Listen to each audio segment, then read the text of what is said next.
So students, first question, exercise 8.1. Can we shield a charge from electric forces by putting inside a hollow conductor? Yes, that is given to us. But we cannot shield a body from gravitational influence of the nearby matter by putting it inside the hollow sphere or by some other means. So body cannot be shielded,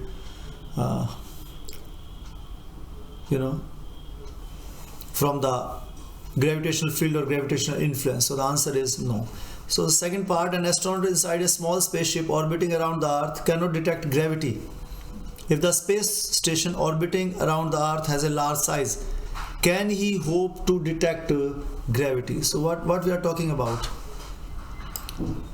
We are talking about that this is Earth and this is the orbit, suppose, and of course the size of the Earth will be little bit more. Okay, and this is the satellite. Now if I increase the size, means it's a space station. So now is it possible? So see this so can he hope to detect gravity? Yes. So students, here in this case, what about acceleration due to gravity? So acceleration due to gravity here and acceleration due to gravity here, so it might be different at these 2 points if it's a big satellite. Okay, so the answer for this question is yes. Due to large size of the spaceship, G varies inside the spaceship. So G is here and here, it varies. You know that as you increase the height, G decreases, right? And even if you go inside the Earth, so here this is G, acceleration due to gravity. If you move up, G decreases. If you dig the Earth and move inside, again G decreases. Okay,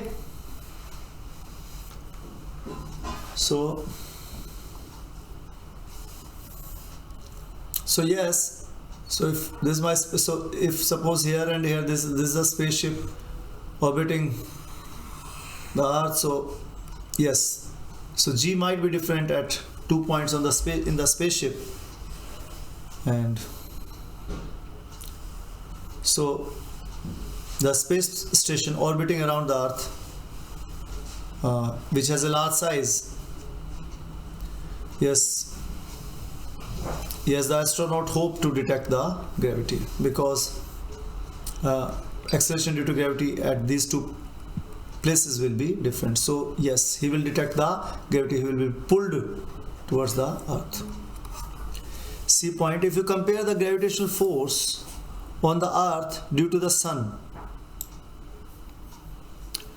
to that due to Moon.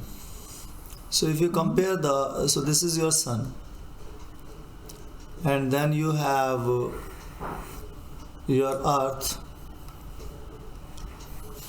okay, and then in the orbit of Earth you have here Moon, okay, this Moon, this is Earth. So gravitational force on Earth due to Sun, so Earth is pulled by Sun, and to that due to Moon. So Moon is also, so Moon and Earth both are applying gravitational force on each other, which is equal and opposite. So on one side Earth is being pulled by Sun, on the other side Earth is being pulled by Moon. You will find that the Sun's pull is greater than the Moon's pull. So this pull is greater than the pull by the Moon. However, the tidal effect of the Moon's pull is greater than the tidal effect of the Sun.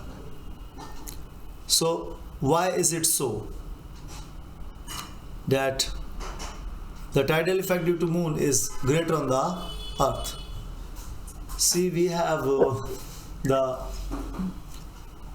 tidal effect. It depends inversely upon the cube of the distance, whereas the gravitational force varies square of the distance. Okay, so gravitational force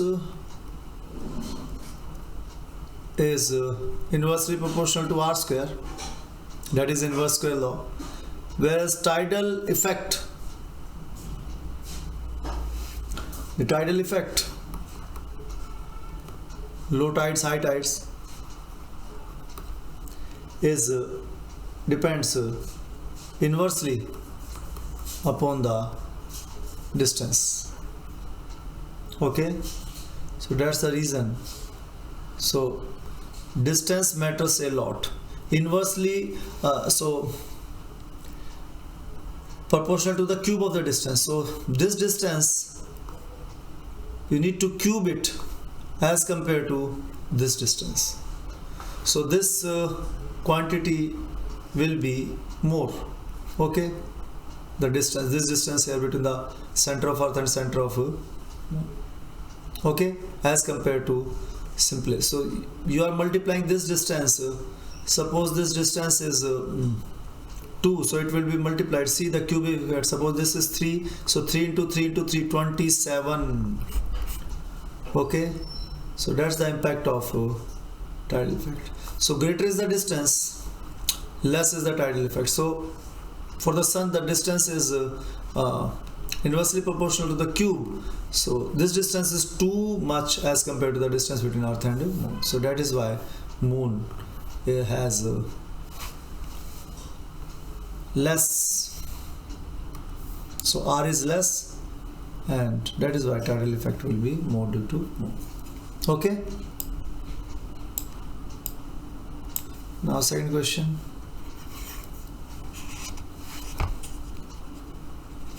So yes, of course, sun earth distance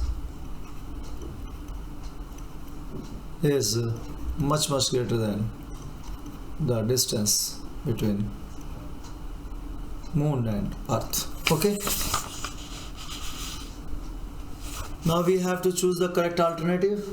First part, acceleration due to gravity increases or decreases with, yes, tell me students, acceleration due to gravity increases or decreasing with increasing the altitudes.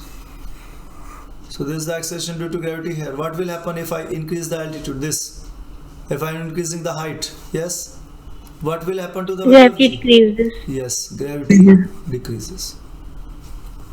Yes, so acceleration, what happens? So here it decreases. A part. B part, acceleration due to gravity, what happens when I increase the depth? Yes, now I'm checking the gravity over here. So only this much mass of the earth is responsible for the gravitational pull, only this much of the mass, right? So what will happen to G if I increase the depth? Yes, Decreases. G again decreases. So either you go up or down from the surface. In both the cases, G decreases. Okay, so here G decreases, and we have the formula equation 8.15, and here it decreases. We have the formula 1.8.19 equation in your book. Now C part, acceleration due to gravity is independent of mass of earth or mass of body. Acceleration due to gravity, yes, equation 8.12. What is acceleration due to gravity? G is equals to G, yes, me upon re square. Yes, this is the formula. Yes, so G, I told you earlier also, G does not depend on, so G is independent of m, mass of the object. So acceleration due to gravity is independent of the mass of the body. Independent of mass of body. Okay, so what's the formula here? 8.15.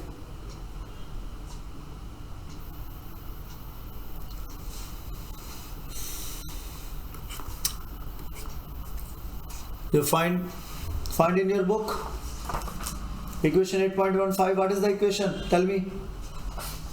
Yes.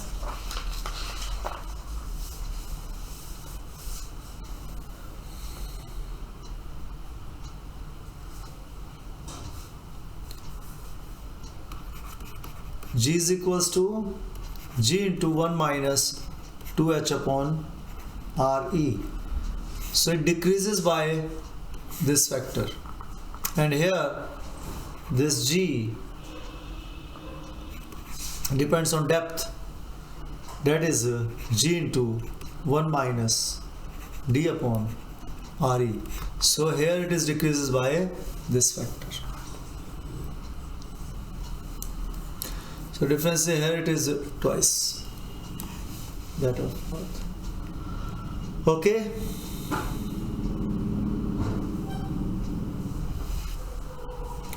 Now D part.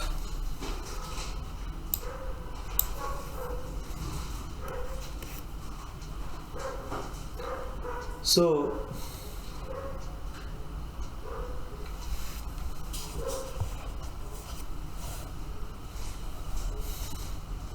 the formula minus G M into M into 1 upon R2 minus 1 upon R1. Is this more accurate than the formula Mg R2 minus R1?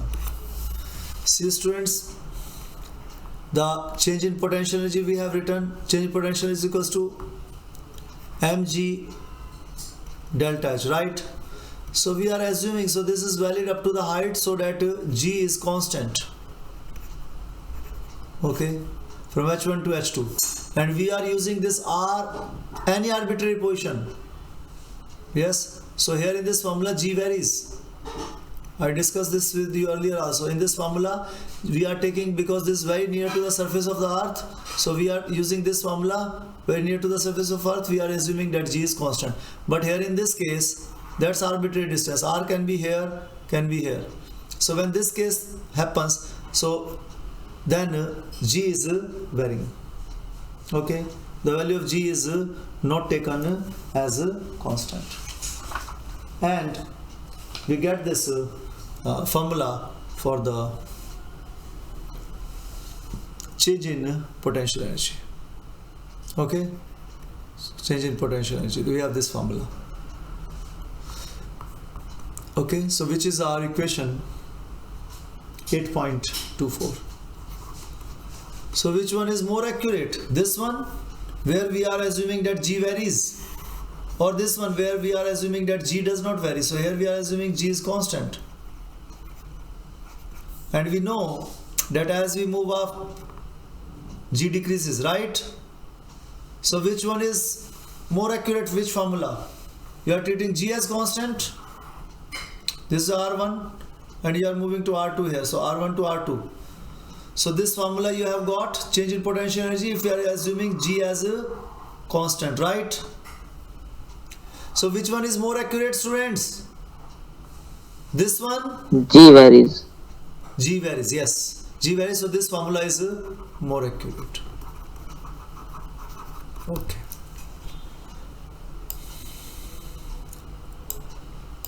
Now next question.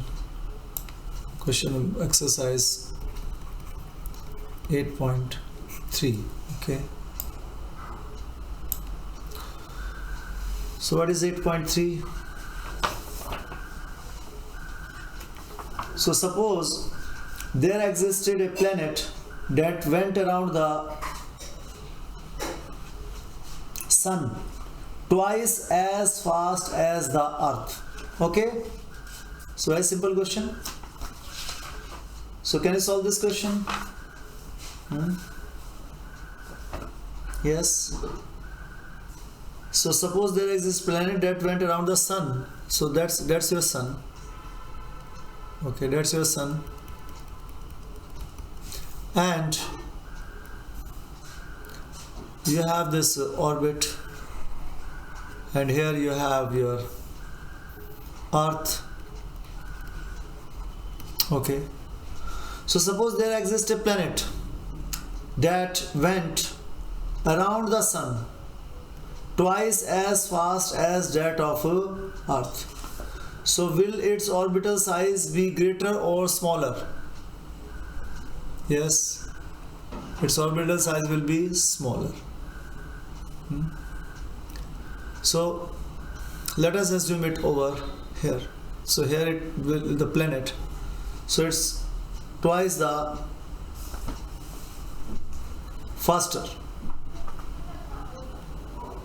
Went around the sun twice fast. So if this is this has the time period t, how much will the time period of this?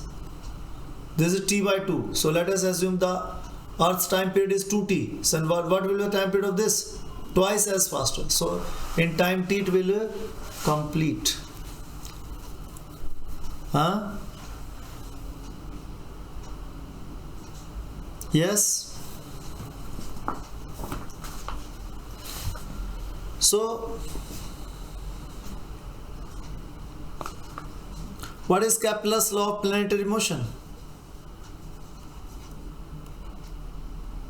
What we need to find here?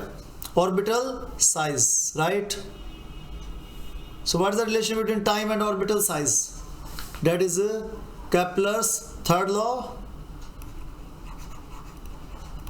Kepler's third law of planetary motion.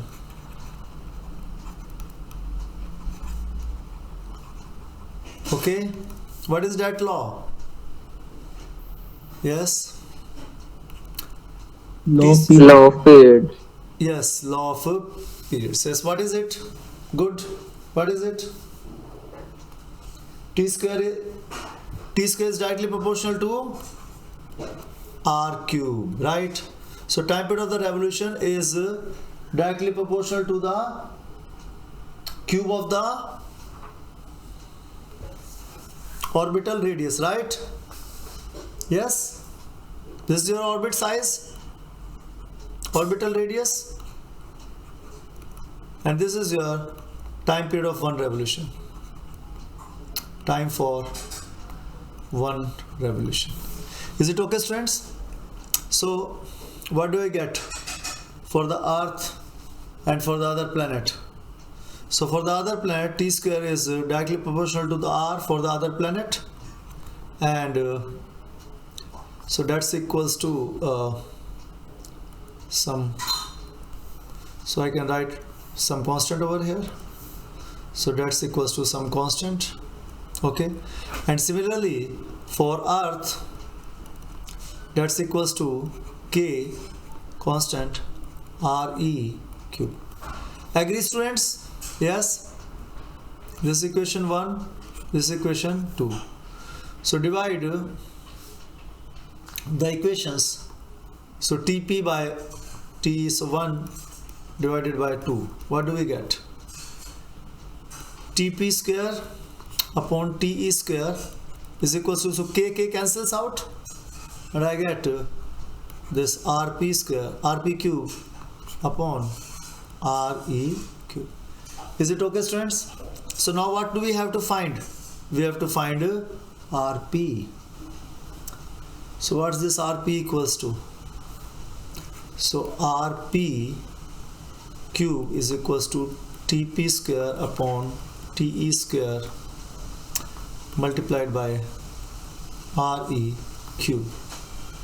Okay. Now,